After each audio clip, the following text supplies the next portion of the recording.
Assalamualaikum warahmatullahi wabarakatuh. Selamat pagi anak-anak sekalian. Bapak harap kondisi kalian pada pagi hari ini sehat semua, sehat sentosa. Jadi pagi hari ini kita akan melaksanakan sistem pembelajaran jarak jauh, sistem pembelajaran daring secara online. Dan jangan lupa, karena kita masih dalam kondisi COVID-19, kemana-mana jangan lupa bawa masker dan cuci tangan. Baiklah, pagi hari ini kita akan melaksanakan pembelajaran kita, yaitu sejarah perjuangan bangsa Indonesia dan semangat kebangsaan. Ini adalah mata pelajaran PKN, Pendidikan Kewarganegaraan. Tujuan kita belajar ini adalah untuk meningkatkan rasa cinta kita, rasa cinta tanah air kita kepada bangsa negara Indonesia. Dan salah satunya dengan cara mengetahui sejarah para pahlawan.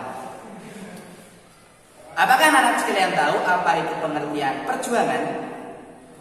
Baiklah, perjuangan adalah usaha untuk meraih sesuatu, yang mana sesuatu tadi diharapkan dapat memberikan kemuliaan dan kebaikan. Perjuangan kemerdekaan bangsa Indonesia terbagi menjadi dua macam. Yang pertama, perjuangan merebut kemerdekaan.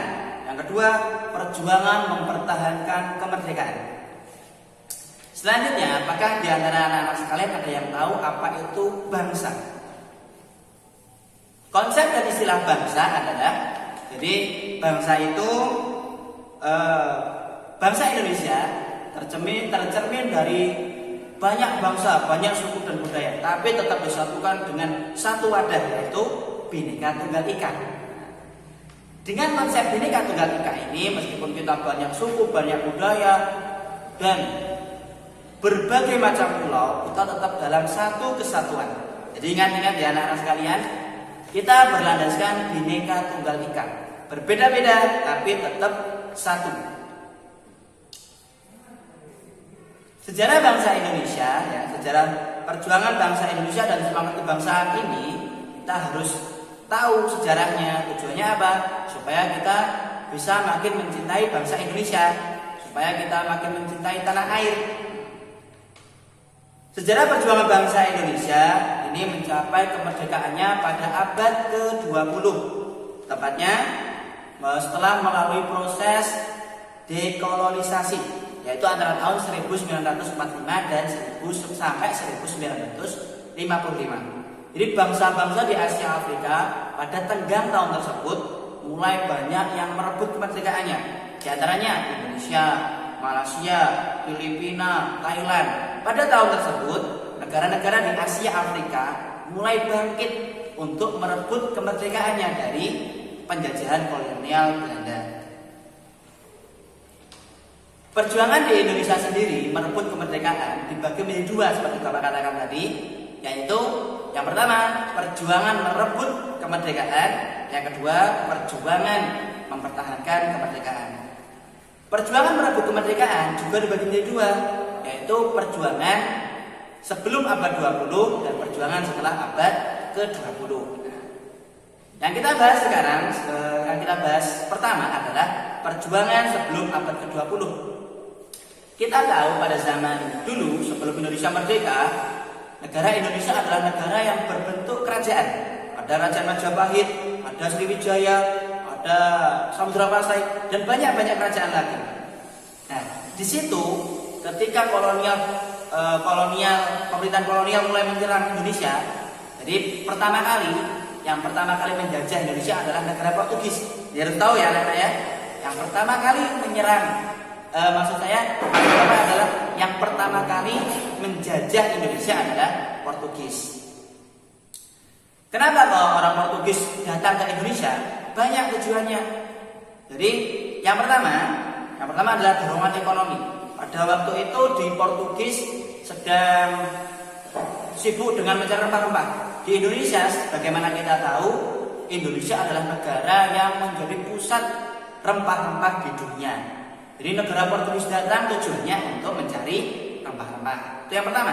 Yang kedua adalah menyebarkan kristenisasi, menyebarkan agama Kristen. Itu misi yang kedua dari orang Portugis kenapa datang ke Indonesia. Yang ketiga, orang-orang Portugis itu gemar berpetualang. Nah, kalau anak-anak tahu itu yang sering nonton Bulan Bocah Petualang. Nah, itu orang Portugis dulu itu sangat senang berpetualang, mengarungi lautan, nyebrang pulau, itu sangat senang. Jadi salah satu tujuan Portugis ke Indonesia itu karena itu salah satu faktor pendukungnya karena senang berpetualang. Kemudian yang terakhir adalah kemajuan teknik ilmu pelayaran. Portugis di Indonesia sendiri ya, bapak nenek moyang kita dulu dikenal dengan pelaut. Nah, pelaut. Indonesia sendiri adalah negara maritim, banyak negara yang dikelilingi oleh laut. Termasuk juga Portugis juga sama. Portugis ilmu pelayarannya lebih tinggi bahkan daripada negara pribumi, yaitu nenek moyang kita pada zaman dulu.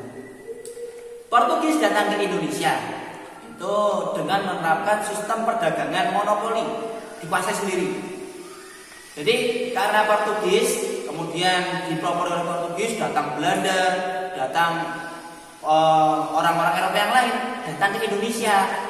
Jadi mereka ingin memonopoli perdagangan rempah-rempah di Indonesia.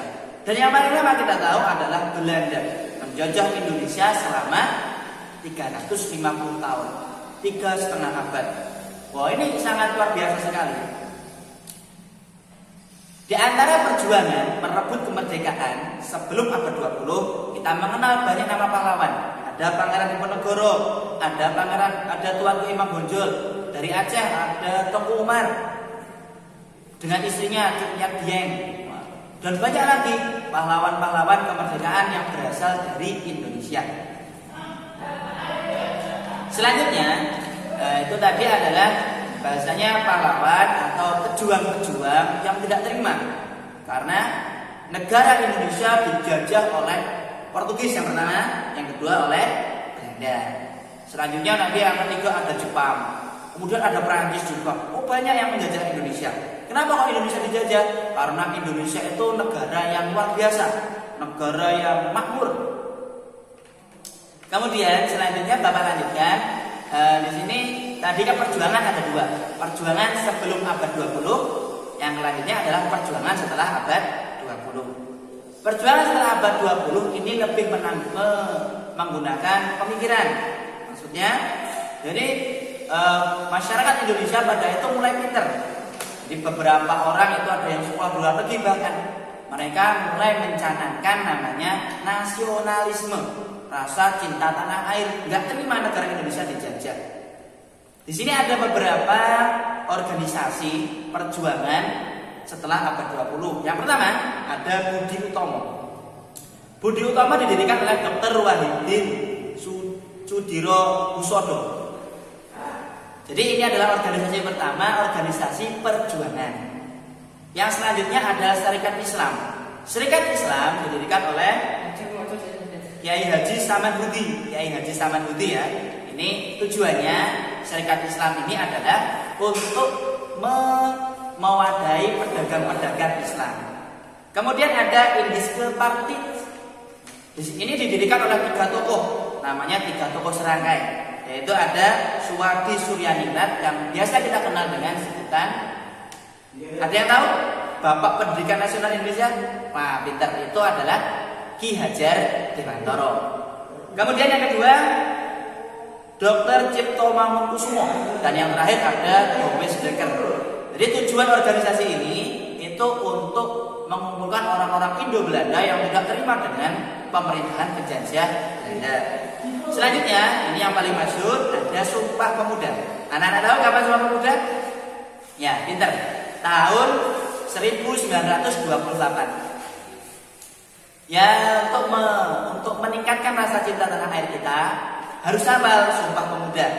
Yang isinya, pertama, kami putra-putri Indonesia mengaku bertumpah darah satu, tanah air Indonesia.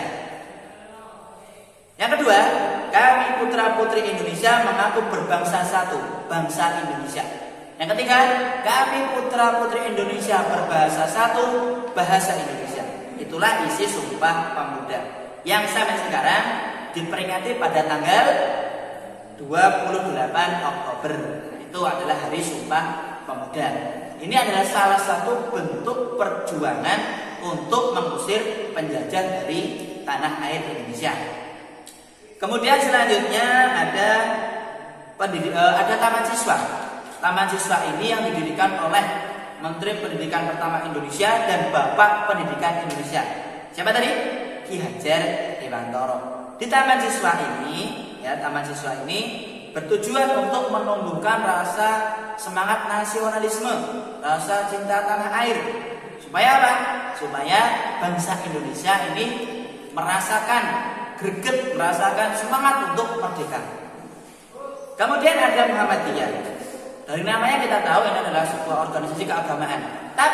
Tetapinya Muhammadiyah ini tidak hanya bergerak di bidang keagamaan.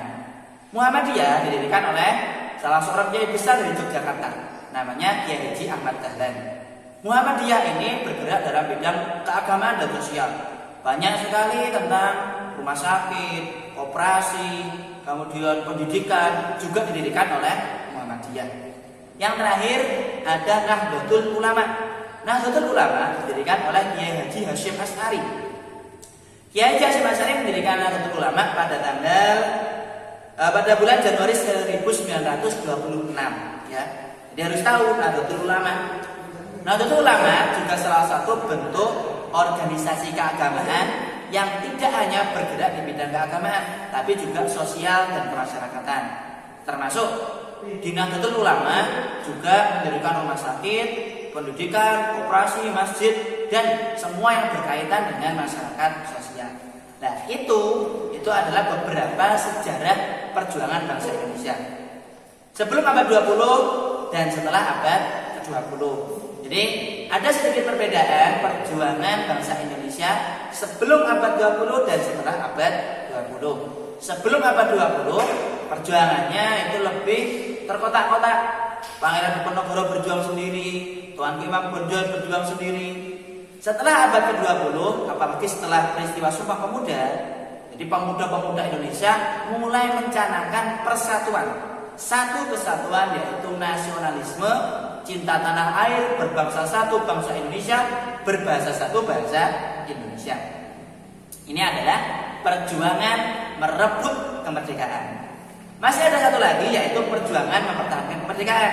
Nah, ini akan saya sampaikan di pertemuan kita selanjutnya. Intinya satu dalam pelajaran kita hari ini, kenapa kalau kita belajar tentang sejarah bangsa Indonesia, tentang pahlawan, yaitu supaya kita semakin mencintai tanah air Indonesia, semakin menumbuhkan rasa nasionalisme, cinta tanah air. Nah, jadi cukup sekian yang Bapak sampaikan. Masih ingat? Ingat. Sekarang musim COVID-19, Corona, kemana-mana, jangan lupa bawa masker, pakai masker, dan jangan lupa cuci tangan. Oke, salam sehat selalu, jaga semangat selalu, dan jangan patah semangat meskipun belajar kita jarak jauh. Akhirul kalam, Assalamualaikum warahmatullahi wabarakatuh.